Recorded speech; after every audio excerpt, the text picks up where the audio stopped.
Welcome back to your channel LeOo Storyland. Here we uncover a real Reddit story. If you liked my video, please like, share, subscribe. My name is Cora Whitfield and I'm 27 years old. 3 days before I gave birth, my husband Weston died in a house fire that started in our garage, and by the time the paramedics pulled him out, there was nothing left to save. I found out while I was folding tiny onesies in the nursery, my hands still resting on my swollen belly, when 2 firefighters knocked on my door with faces that told me everything before they said a single word. I don't remember screaming. I don't remember the drive to my parents' house that night because I couldn't be alone. I only remember waking up on their couch 3 days later with contractions ripping through me, and my mother driving me to the hospital in silence because apparently even that felt like too much to ask of her. I gave birth alone. My mother dropped me at the entrance and said she'd be back, and she never came upstairs. The nurses kept asking where my support person was, and I kept saying she's coming, until I stopped saying it at all. I held my daughter for the first time with tears soaking into the hospital blanket, and I named her Everly, because Weston had picked that name out for a girl months before the fire took him.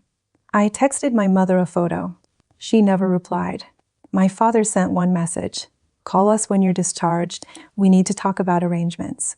Arrangements? I thought he meant funeral flowers, or maybe help moving my things out of the house Weston and I had shared, since the fire had gutted half of it and I couldn't go back there with a newborn. I was wrong. On the morning I was discharged, I sat in a wheelchair in the hospital lobby with Everly wrapped against my chest, waiting for my father's car, feeling more fragile than I had in my entire life. When he pulled up, he didn't get out to help me. My mother sat in the passenger seat, staring straight ahead like I was a stranger she was doing a favor for. I climbed in the back with my daughter, my body still aching, my stitches still raw, and I thought maybe finally they'd say something kind. Instead, my father looked at me in the rearview mirror and said, "You're discharged now. Take the baby and go back to his family." I actually laughed because I thought he was joking. He wasn't. My mother turned around in her seat, her face cold in a way I'd never seen before, and added, "Widows aren't our responsibility. You have a husband's family for a reason. Go be theirs now." I sat there in the backseat of my own father's car, holding my 4-day-old daughter, and I understood for the first time in my life that my parents saw me as a burden that had simply been passed off to someone else for 27 years, and now that the someone else was dead, they intended to pass me right back off to whoever would take me. I didn't cry. I didn't argue. Something in me went very quiet and very still, the way water goes still right before it freezes solid. "Where do you want me to go?" I asked, and my voice didn't even shake. "Wherever," my father said. "Your bad luck, Cora? Ever since you married that man, bad things happened. The fire proves it. We can't have that near us. Bad luck." That was the phrase he used, like I was a curse instead of his daughter, like the fire that killed my husband was somehow a mark I carried instead of a tragedy that had happened to me. My mother nodded along like he'd said something reasonable, something obvious, and I realized neither of them were going to apologize. Not now, not ever, because in their minds there was nothing to apologize for. They dropped me and Everly on the curb outside an extended stay motel 20 minutes from the hospital, my father barely stopping the car long enough for me to get the car seat out, and then they drove away without looking back. I stood on that curb in the July heat with my daughter against my chest and a hospital bag over my shoulder, and I made exactly one phone call. Not to a friend, not to a shelter. I called the only person Weston had ever told me to call if something happened to him, a man he'd known his entire life, a man he trusted more than his own blood. His voice answered on the second ring, warm and steady in a way that nearly broke me all over again.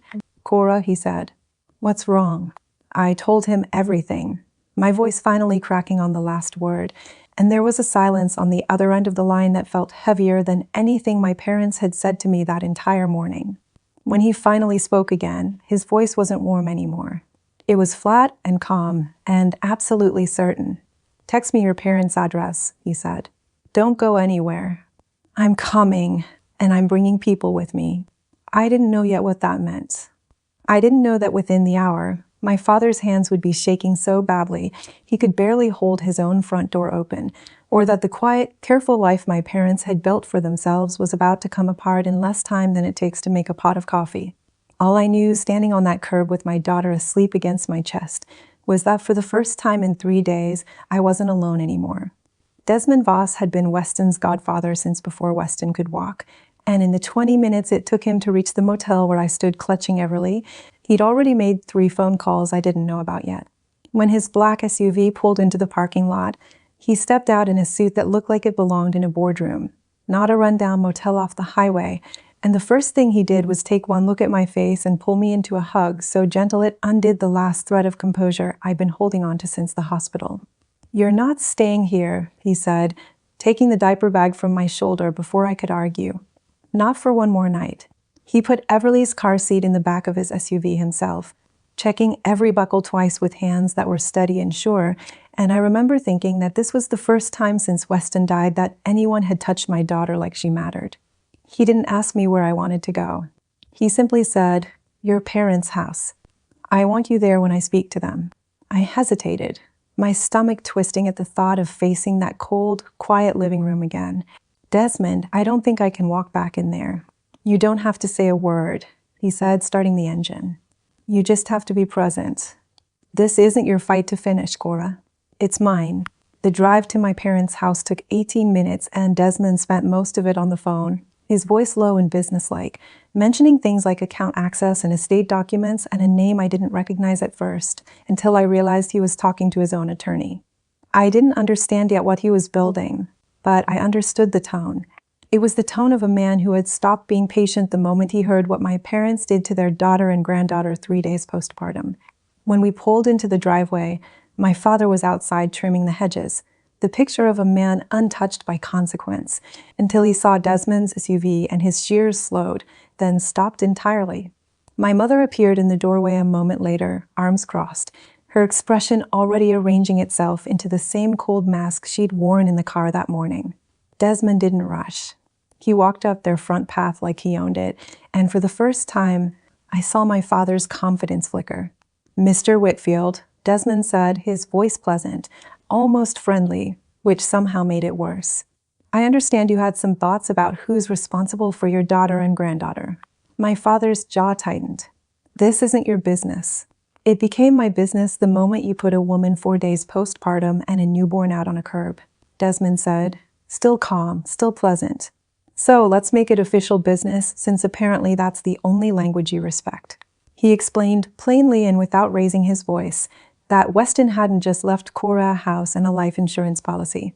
He'd left a trust, one Desmond himself administered as executor, one that named my parents as beneficiaries of a small but meaningful annual gift Weston had quietly arranged years ago, a private gesture of goodwill toward the in-laws he'd always tried to stay close to despite their coldness toward me. That gift, Desmond explained, was conditional on Weston's wishes for his wife and child being honored, and abandoning us on a curb, he said, was not honoring anything. My mother's face went pale. My father's shears finally hit the ground. "You can't just cut us off," my father said, his voice cracking in a way I'd never heard before. "I can, and as of this morning I have," Desmond said, pulling a folded document from his jacket pocket and holding it out, not to intimidate, just to make it real. "But this isn't really about money, is it? It's about the fact that you looked at your own daughter, 27 years old, 3 days a widow, for days a mother, and decided she was someone else's problem. Weston knew people like you exist in this world. That's exactly why he made sure Cora would never have to depend on you for anything again." My father's hands were shaking now, the paper trembling as he took it from Desmond, and my mother said nothing at all, her earlier coldness replaced by something that looked almost like fear. I stood at the end of the driveway holding my daughter, watching 2 people who had spent my whole life making me feel small suddenly look smaller than I ever had. Desmond didn't gloat. He simply turned, walked back to me, and said quietly, "Let's go home, Cora. You and Everly have a house waiting, fully repaired, fully yours, whenever you're ready for it. No rush." I didn't look back at my parents as we drove away. I didn't need their apology anymore, because for the first time since the fire, I understood that my daughter and I already had everything we needed. A family that showed up, a home that was waiting, and a promise Weston had made long before either of us knew how badly we'd need it. Sometimes the people who are supposed to love you unconditionally never do, and sometimes the ones who choose to love you anyway are the ones who save you.